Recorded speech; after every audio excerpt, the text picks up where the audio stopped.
What's up, everybody? Double Hunter here. I'm sure you already knew that.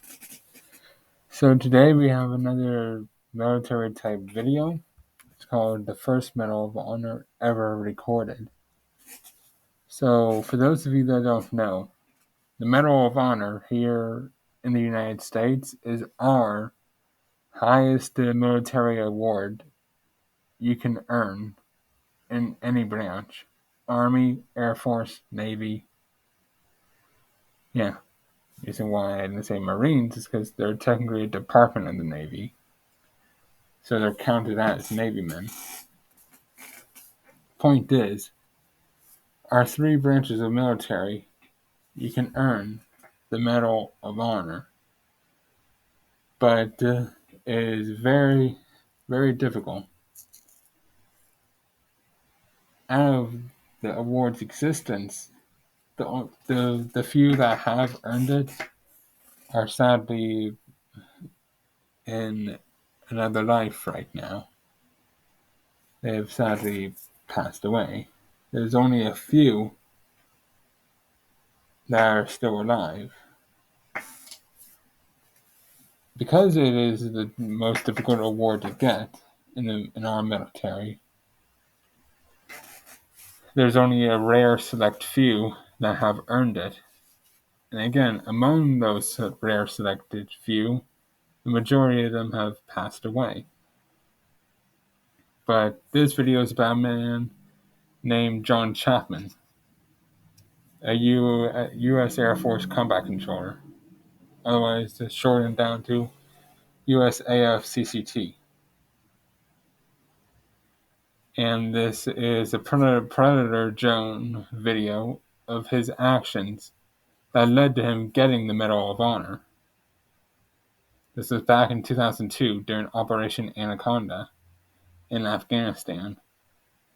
He didn't earn the Medal of Honor, sadly, until 2018, which to me is wrong because of his actions. He should have earned it in the year that his actions took place, not years later.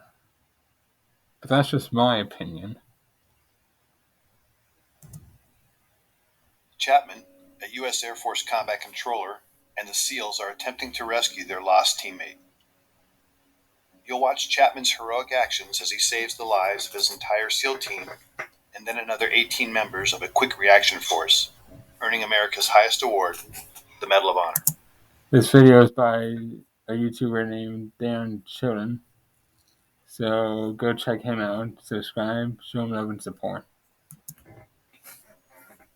Chapman and the SEALs exfil their MH-47 helicopter.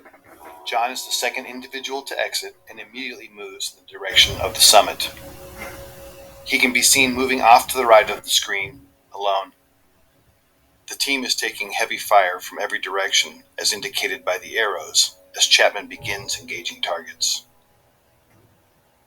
You can see spent cartridges ejecting from his M4. Chapman then begins closing with the enemy, forcing his way upslope in knee and thigh-deep snow. He is constantly under fire as he does this. Chapman's team leader begins to close on Chapman, following his trail through the snow.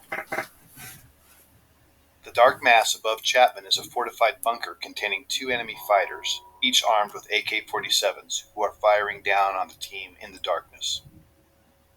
This bunker will come to be known as Bunker Number 1.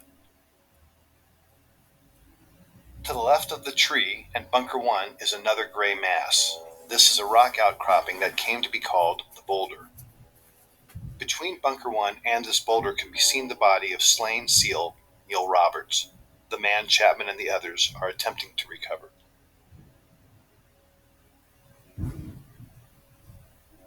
Chapman, still alone and closest to the enemy, pauses to engage targets as his team leader follows him, but never actually catches up with him.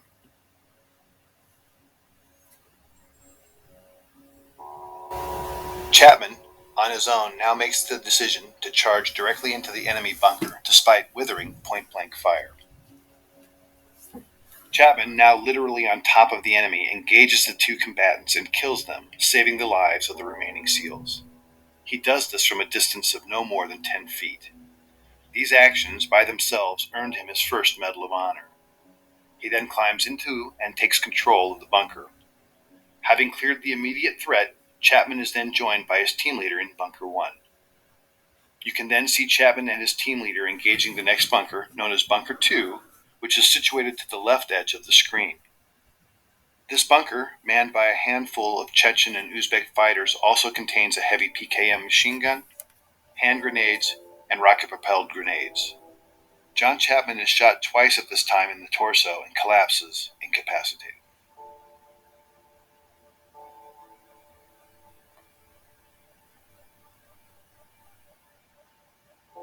You are now looking at a new angle, and at the left of the screen can be seen the two-man fire team and team leader on top of the boulder. Just below it is Bunker 1 with the mortally wounded Chapman. One SEAL can be seen firing his modified M60 machine gun from the hip into Bunker 2 on the right side of the screen until he is struck by grenade shrapnel and tumbles 10 feet off the top of the boulder, collapsing at the feet of his team leader, thus setting off a chain of events that would lead to the SEALs abandoning Chapman on the summit.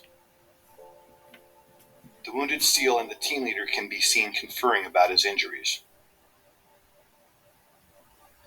Moments later, the SEALs decide to retreat from the summit because their position is untenable in the face of continued massive enemy firepower. They can be seen moving toward the right side of the screen and passing the body of Neil Roberts. Unfortunately, the SEALs do not pass John Chapman, who is above them and inside Bunker 1.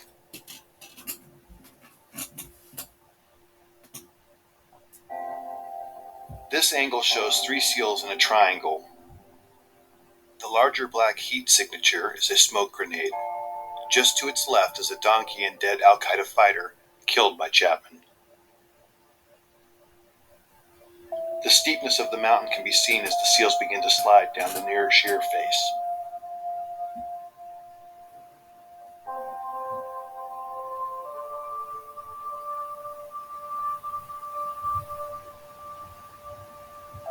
The team leader, desperate for relief and now with two wounded teammates, asks for uncontrolled airstrikes from an orbiting Air Force AC-130 gunship. The impacts you see are from 105mm howitzer rounds being fired onto the ridgetop in order to save the remaining SEALs. Because neither the SEALs nor gunship know Chapman is alive, he is experiencing these detonations from his position. At approximately 5:20 in the morning,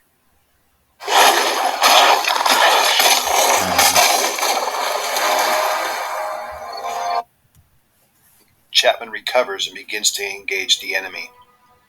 Bunker 1 is on the right side center of the screen and Bunker 2 to the left near the screen center. It will never be known what caused his incapacitation and recovery. Of the two rounds that originally wounded him, at least one was mortal, and at this time he is experiencing severe blood loss and shock. Despite that, he begins his one-man stand against 24 enemy combatants. During this time, Chapman initiates a series of radio calls, many of which are heard by a fellow combat controller and teammate of his and Delta Force operators on a nearby summit. Despite this combat controller's replies, Chapman never acknowledges whether because of damage to his equipment or himself will never be known. This new angle and footage shows Chapman at the top, identified by the green dot under the tree at Bunker 1. The lower center of the screen shows the first enemy fighter who is about to charge Chapman in the hopes of killing the American. The timestamp at the bottom shows it is now 6:05 in the morning and fully light. He's been fighting alone now for 40 plus minutes and has received more gunshot and shrapnel wounds as a result of the fierce combat. This scene shows the second of several enemy charges. In this stunning display of determination and courage, Chapman can be seen fighting hand to hand with the fighter. In the larger screen display can be seen additional enemy moving on to the summit. But right now, John Chapman is fighting for his life. 6 minutes later, in this new shot, Chapman can hear another helicopter approaching the summit. He is in the bottom center of the screen underneath the tree and can be seen in the magnified inset box as he begins his desperate final stand to save the lives of the 18 men on the helicopter. The red dots are enemy fighters. John begins engaging the enemy in multiple directions and is rapidly approaching the last of his ammunition. The helicopter contains a quick reaction force comprised of Rangers, pararescuemen, and another combat controller. It is now 6:13, and the helicopter is short final. The enemy is desperately trying to displace Chapman so they can put heavy weapons or rocket-propelled grenades in Bunker 1 while simultaneously engaging the helicopter. With the choice to save his life or the lives of his unknown comrades, Chapman makes the decision to climb out of the bunker and begin firing in multiple directions, as can be seen in the inset. Suffering from as many as a dozen wounds, Chapman is in fact already in the process of dying. As he fights, the helicopter is struck by a rocket-propelled grenade and makes a remarkable controlled crash just below Chapman and the summit. Chapman, now off-screen, continues to cover his comrades as they pour out of the stricken helicopter. Some of them are fatally shot as they exit. These images, with Chapman fighting the enemy at close quarter, are the last to show him alive and in this heroic act, thus qualifying for his second Medal of Honor. Ultimately, Chapman would expend all but the last few rounds of his ammunition, until, finally, after 16 bullet and shrapnel wounds, Chapman succumbs when he is shot through the heart. We will never know his final thoughts or words, but what we do know is his decisions and actions single-handedly saved the lives of 23 comrades. For more information about John Chapman's amazing story and the details about this mission, visit danschillingbooks.com or your favorite book retailer to obtain a copy of the Chronicle of His Life, Alone at Dawn. So I actually have that book, and I'm currently reading it. It is such an amazing, amazing book.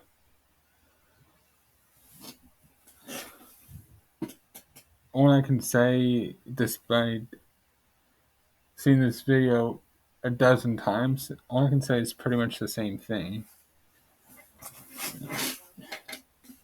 That is true self-sacrifice. And the sad thing is, regardless if you're military or not, when you're in situations like that, in this case, let's say, when you're military and you're in a situation like that, you never know if you have something like that truly in you until you're facing death down the barrel.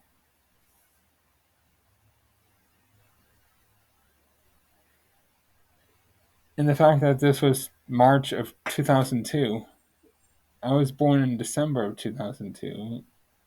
So, in a manner of speaking, in a weird way, I feel like some sort of connection to him in the sense of, like, this was months before the month I was born in. And that knowing how selfless and self sacrificing he was,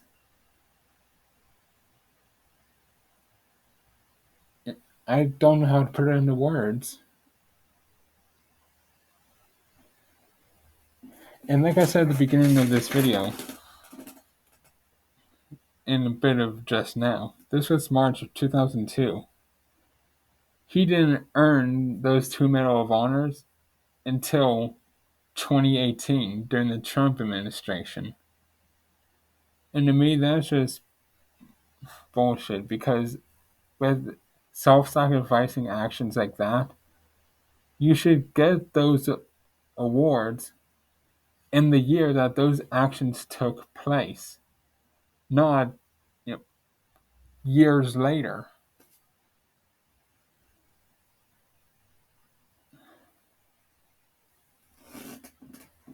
I'm just venting at the moment, but yeah.